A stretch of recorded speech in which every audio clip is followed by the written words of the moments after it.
India Pakistan இடையே போர் பதற்றம் தொடர்ந்து அதிகரித்து வரக்கூடிய வேளையில் நேற்று நள்ளிரவு முதல் இன்று காலை வரை என்னென்ன விஷயங்கள் நடந்தது என்பது பற்றி செய்தியாளர் மதியழகன் இணைந்திருக்கிறார். அவரிடம் கேட்கலாம். மதி, வணக்கம். நள்ளிரவு முதல் தாக்குதல் இன்னும் தீவிரமாக தொடர்ந்து நடைபெற்று வருகிறது. பாகிஸ்தானை பொறுத்தவரைக்கும் ஜம்முவில் இருக்கக்கூடிய பல்வேறு குடியிருப்புகளில் மீதும் அத்துமீறி தாக்குதலில் ஈடுபட்டு வருவதாகவும் தகவல்கள் தெரிவிக்கின்றன. இப்ப வரைக்கும் என்ன நடந்திருக்கு, இது பற்றி விவரிங்க. நேற்று இரவு 8:40 மணியளவில் இந்தியாவில் இருக்கக்கூடிய ஜம்மு காஷ்மீர், ராஜஸ்தான், பஞ்சாப், குஜராத் ஆகிய 4 மாநிலங்களை குறிவைத்து பாகிஸ்தான் தனது தாக்குதலை தொடங்கியது. முதலில் ஜம்மு காஷ்மீரினுடைய உரி, ரஜோரி உள்ளிட்ட குப்வாரா உள்ளிட்ட பகுதிகளை குறிவைத்து தான் தரைவெளி தாக்குதலை தொடங்கியது பாகிஸ்தான் இராணுவம். அந்த தாக்குதல் பெரிய அளவில் வெற்றி எதுவும் அவர்களுக்கு கிடைக்கவில்லை. அதனை தொடர்ந்து அடுத்ததாக உடனடியாக வான்வெளி தாக்குதலை தொடங்கியது. அதாவது ட்ரோன்கள் மூலம் தாக்குதல் நடத்துவதற்கான முயற்சிகளை பாகிஸ்தான் மேற்கொண்டது. அந்த முயற்சிகள் அனைத்தும் முறியடிக்கப்பட்டிருக்கின்றன. இது தொடர்பாக செய்திக்குறிப்பு ஒன்று வெளியிட்ட பாதுகாப்புத்துறை அமைச்சகம் மொத்தம் 14 இடங்களில் தாக்குதல் நடத்த பாகிஸ்தான் முயற்சி மேற்கொண்டதாக தெரிவித்திருந்தது.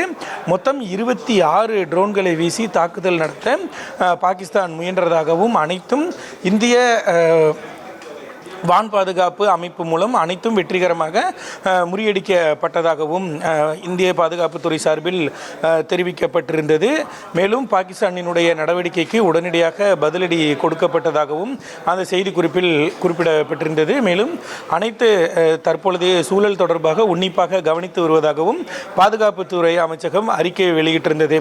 அதாவது 8ஆம் தேதி இரவு பாகிஸ்தான் நடத்திய தாக்குதலுக்கு உடனடியாக இந்திய இராணுவம் பதிலடி கொடுத்து பாகிஸ்தானினுடைய இஸ்லாமாபாத், கராச்சி, சியால்கோட் உள்ளிட்ட முக்கிய நகரங்களை குறிவைத்து இந்தியா ஏவுகணை தாக்குதல் நடத்தியது. ஆனால் நேற்றைய தினத்தை பொறுத்தவரை பாகிஸ்தான் 8:40 மணிக்கு தொடங்கி சுமார் 1 மணி நேரம் தனது தாக்குதலை தொடர்ந்தாலும் கூட இந்தியா சார்பில் உடனடியாக எந்த விதமான பதிலடியும் கொடுக்கப்படவில்லை. மாறாக நள்ளிரவு, அதாவது 10ஆம் தேதி நள்ளிரவு 3 மணி அளவில் தான் இந்தியாவினுடைய பதிலடி தாக்குதலானது தொடங்கியது. அதற்கு முன்பாக லாகூரில் கூட 4.4 ரிக்டர் அளவுகோலில் நிலநடுக்கம் ஏற்பட்டதாக எல்லாம் செய்திகள் வெளியாகின. அதனைத் தொடர்ந்து சுமார் 3 மணி அளவில் இந்திய இராணுவம் தனது பதிலடி தாக்குதலை தொடங்கியது. ராவல்பிண்டி, பாகிஸ்தானுடைய இராணுவ தலைமை அலுவலகம் அமைந்திருக்கக்கூடிய ராவல்பிண்டியில் இருக்கக்கூடிய நூர்கான் விமான படைத்தளத்தை குறிவைத்து தனது முதல் தாக்குதலை இந்திய இராணுவம் மேற்கொண்டது. அந்த தாக்குதலில் நூர்கான் விமான படைத்தளம் கடுமையான பாதிப்பிற்கு உள்ளானது. அதனைத் தொடர்ந்து மற்ற 2 ரஃபீக் விமான படைத்தளம், மற்றொரு விமானத்தளம் என 3 விமான படைத்தளங்களை குறிவைத்து இந்திய இராணுவம் தாக்குதல் நடத்தியது. இந்த தாக்குதல்களில் 3 விமான படைத்தளங்களும் கடுமையான சேதத்திற்கு உள்ளாகி இருக்கிறது. இந்த தாக்குதலை பாலிஸ்டிக் மிசைல் என்று சொல்லக்கூடிய நெடுந்தூர ஏவுகணையை கொண்டு இந்திய இராணுவம் இந்த தாக்குதலை மேற்கொண்டதாக பாகிஸ்தான் தரப்பில் தெரிவிக்கப்பட்டிருந்தது. 3 விமான படை தளங்கள் மட்டுமில்லாமல் பாகிஸ்தானினுடைய முக்கிய நகரங்களான தலைநகர் இஸ்லாமாபாத் மற்றும் கராச்சி, சியால்கோட், அதே போல பாகிஸ்தான் ஆக்கிரமிப்பு காஷ்மீரில் இருக்கக்கூடிய நீலம் பள்ளத்தாக்கு உள்ளிட்ட மற்ற பகுதிகளையும் குறிவைத்து இந்திய இராணுவம் தாக்குதல் நடத்தியது. தலைநகர் இஸ்லாமாபாத்தில் நடத்தப்பட்ட தாக்குதலை பொறுத்தவரை பாகிஸ்தானுடைய புகழ்பெற்ற ஹோட்டலாக கருதப்படும் செரினா ஹோட்டல் அருகேயும் தாக்குதலானது நடத்தப்பட்டு இருக்கிறது. இந்த தாக்குதலில் பாகிஸ்தானிற்கு பெரும் சேதம் ஏற்பட்டதாக தகவல்கள் எல்லாம் வெளியாகி இருக்கின்றன. ஆனால் இது தொடர்பாக எந்த விதமான அதிகாரப்பூர்வ தகவலையும் தற்பொழுது வரை பாகிஸ்தான் இராணுவம் வெளியிடவில்லை. அதே நேரத்தில் இந்தியாவினுடைய தாக்குதல் குறித்து நள்ளிரவிலேயே பாகிஸ்தான் இராணுவம் இராணுவம் செய்தியாளர்களை சந்தித்து பல்வேறு குற்றச்சாட்டுகளை மட்டுமே இந்தியா மீது தெரிவித்திருந்தது. இந்த இந்தியாவினுடைய பதிலடி தொடங்குவதற்கு சில மணி நேரங்களுக்கு முன்பாகவே, அதாவது இரவு 1:30 மணி அளவிலேயே பாகிஸ்தான் இராணுவம் மீண்டும் இந்தியாவினுடைய ஜலந்தர் மற்றும் ஹரியானா மாநிலத்தில் இருக்கக்கூடிய சிர்சா ஆகிய பகுதிகளை குறிவைத்து தனது தாக்குதலை நடத்துவதற்கான முயற்சிகள் மேற்கொண்டது. அதுவும் இந்திய இராணுவத்தால் வெற்றிகரமாக முறியடிக்கப்பட்டன. குறிப்பாக சிர்சா பகுதியில் நள்ளிரவு 12:15 மணிக்கு பாகிஸ்தானினுடைய அந்த ஏவுகணை தாக்குதலானது முறியடிக்கப்பட்டது. அதனைத் தொடர்ந்து 1:40 மணி அளவில் பஞ்சாபினுடைய ஜலந்தரில் பாகிஸ்தானினுடைய ஏவுகணை தாக்குதல் முயற்சியானது இந்தியாவால் வெற்றிகரமாக முறியடிக்கப்பட்டது.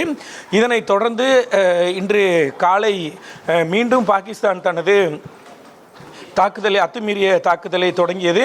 இந்த முறை காஷ்மீரை குறிவைத்து மட்டுமே அதிக அளவில் தாக்குதலை நிகழ்த்தியது. குறிப்பாக காஷ்மீரினுடைய உரி மற்றும் பூஞ்ச் உள்ளிட்ட பல்வேறு பகுதிகளை குறிவைத்தது. மேலும் பஞ்சாப் மாநிலத்தினுடைய பத்தான்கோட் பகுதியையும் குறிவைத்தது. குறிப்பாக பூஞ்ச் பகுதியில் இருக்கக்கூடிய பிரம்மோஸ் ஏவுகணைகள் வைக்கப்பட்டிருக்கக்கூடிய இடத்தை கண்டிருந்து அதனை அழிப்பதற்கான முயற்சியில் பாகிஸ்தானினுடைய ஃபத்தா-1 ஏவுகணை மூலம் தாக்குதல் நடத்தப்பட்டு இருக்கிறது. ஆனால் அதில் பெரிய அளவிலான சேதங்களும் எதுவும் இல்லை. குறிப்பாக பிரம்மோஸ் ஏவுகணைகளுக்கு எந்த விதமான பாதிப்பும் இல்லை என்று தகவல்கள் வெளியாகி இருக்கின்றன.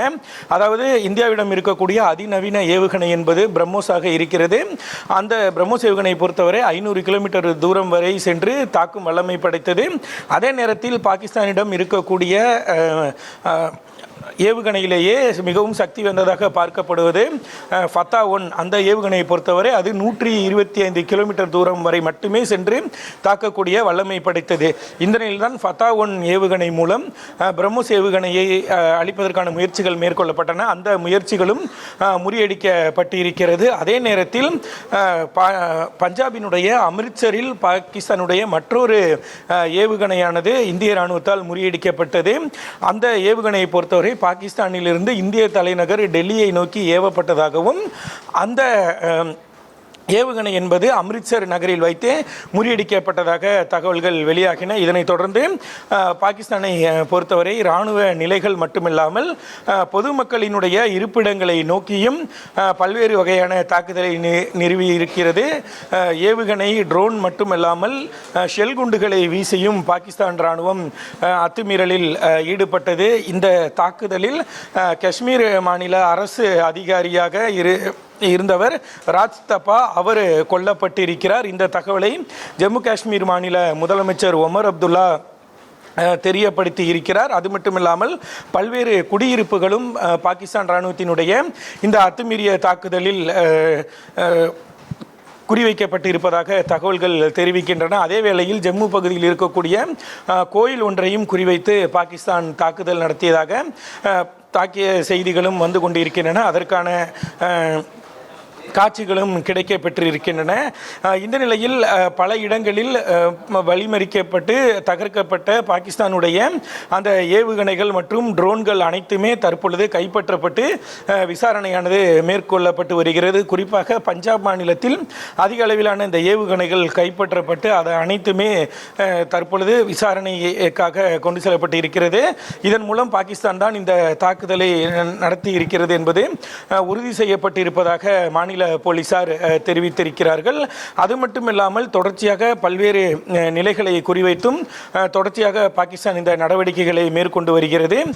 நேற்று இரவு 4 மாநிலங்களை குறிவைத்து, அதாவது எல்லையை பகிரக்கூடிய 4 மாநிலங்களையும் குறிவைத்து தாக்குதல் நடத்திய நிலையில் இன்று காலை ஜம்மு காஷ்மீர் மற்றும் பஞ்சாப் என 2 மாநிலங்களை குறிவைத்து மட்டுமே பாகிஸ்தான் தனது தாக்குதலை தொடங்கி இருக்கிறது. கடந்த 2 நாட்களாக இரவில் மட்டுமே அத்துமீறி தாக்குதலில் ஈடுபட்டு வந்த பாகிஸ்தான் இன்றைய தினத்தை பொறுத்தவரை காலையிலேயே தனது பதில் நடவடிக்கையை தொடங்கி இருக்கிறது. அதாவது நள்ளிரவு இந்தியா மேற்கொண்ட நடவடிக்கைக்கான பதில் நடவடிக்கையாக இதனை பாகிஸ்தான் மேற்கொண்டு வருவதாக கூறப்படுகிறது. இந்த தாக்குதலுக்கும் இந்தியா தரப்பில் கடுமையான பதிலடியானது கொடுக்கப்பட்டு வருகிறது.